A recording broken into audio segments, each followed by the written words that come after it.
Welcome to Moo Math and Science in Chapter 6 of the free Study Skills book, Study Skills, A Teacher's Secret Guide to Making Your Best Grades. Okay, let's get started with Chapter 6, Organizing Time. He that rises late must trot all day. Ben Franklin. You will never find time for anything. If you want time, you must make it. Charles Buxton.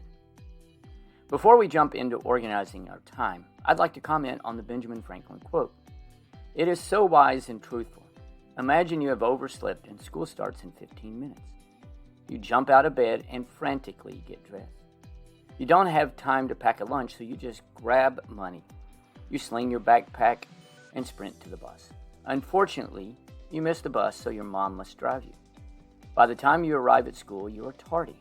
In first period, you realize that you have left homework at home. Now, you only get partial credit and you have to do extra work. At lunch, you have to stand in line for food where normally you just sit down and eat your lunch with your friends. I think you get the point. You are having to work a little bit harder, or trot, as Mr. Franklin says, just to keep up with life because of poor time management. This same concept applies to more than just sleeping late. If you don't plan ahead for tests and projects, then you can find yourself scrambling and stressed all the time. The second quote is equally insightful. You must learn to focus on your important tasks and then schedule time for them. This is where time management, goals, and to-do lists can have an impact on your life and productivity. The overall theme of this book is to develop habits. You're only as good as what you consistently do. Making study plans is a habit that can save time. A study plan helps you incorporate the habit of being proactive instead of reactive. Here's a quick detour to help you understand the difference between proactive and reactive. I coach a cross-country team. At the start of the season, we give out our team uniforms to all 65 athletes. Before the team grew to 65 runners, I would simply ask the runners their size and hand the uniforms out one at a time. The first year that I had more than 40 runners, this plan just didn't work. It was reactive. The night I handed out uniforms was a train wreck. The process took over an hour. I handed out wrong sizes and had to answer many emails later that evening from upset moms. The next year, I handed uniforms over to an assistant coach. She was proactive. She created a spreadsheet with each runner's size and order details. She then sorted everyone's uniform, put them in bags, and wrote their name on the outside. It took her less than an hour. On the night of uniform pickup, she just handed out each runner's bag. It only took 10 minutes and she had very few emails later that night. The moms and runners were happy with their new uniforms. This is one example of the difference between being proactive and reactive.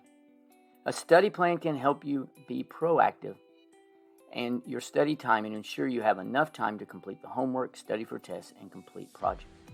It will help you find some time here and there so you get all of your work done. For instance, let's say you look at your study plan and notice a vocabulary test is in 2 days. You enjoy going for walks, so you grab your vocabulary flashcards and look over them as you walk. This frees up time later for the science project while also enjoying a nice walk. Learning to be proactive and developing a study plan. Taking the time to map out a study schedule is an effective habit to develop.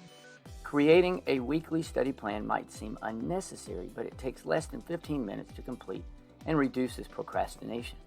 By having set times to study, you can guarantee that all your needed work is done.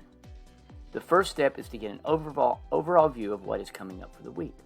First, look for tests that you have written down in your agenda or on your syllabus. Most teachers usually announce major tests very early. Tests are typically a pretty big part of your grade, so they are first in priority. After tests, check and look for any long-term projects coming up and make a note of them. Look over your agenda for any assignments you have written down. Check your to-do list. Next, create a list of all your tests, projects, and homework due for the week. This habit will help guarantee you don't forget any assignments coming up and fit them all into your study homework time. The next step is to estimate how long each task will take and begin scheduling this time into your agenda. Now, once you have your agenda filled out, here's a couple of other tips. Many students have had great success with studying using a timer. They set the timer for 15 to 25 minute intervals. Set a goal for what they want to accomplish and then take a quick break when it goes off.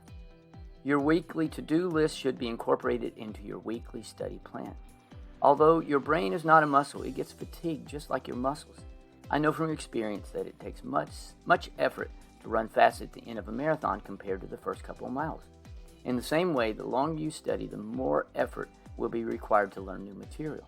As a result, try to schedule your most demanding work first and tasks that take less brain power later.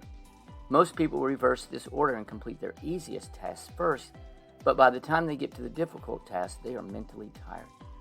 Learn to juggle your time. The more you plan and schedule your time, the more you will find blocks of time here and there that you can use to study and to combine things that you can study. Here's a list of examples to help maximize your time. Record notes and flashcards on your phone and listen to them while you're working out. Breaking out your homework or book while waiting for your orthodontist or your doctor's appointment. Reading an assigned book or looking at flashcards while riding to after-school activities. I feel very confident you could ask the top 10 students in every high school in America, and most of these top students study while riding to activities. Use dead time at school after a test or quiz in another class.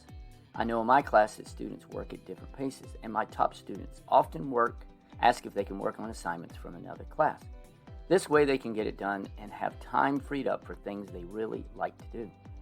Work during homeroom. Some days you can talk to friends, but on days with a large amount of homework, use these 10 or 15 minutes to look over flashcards, study, or jumpstart your homework. The key to juggling your time is being organized enough to have study material with you and then finding open time throughout the day. I think you will be surprised to discover the amount of free time you have in your schedule once you start looking for it.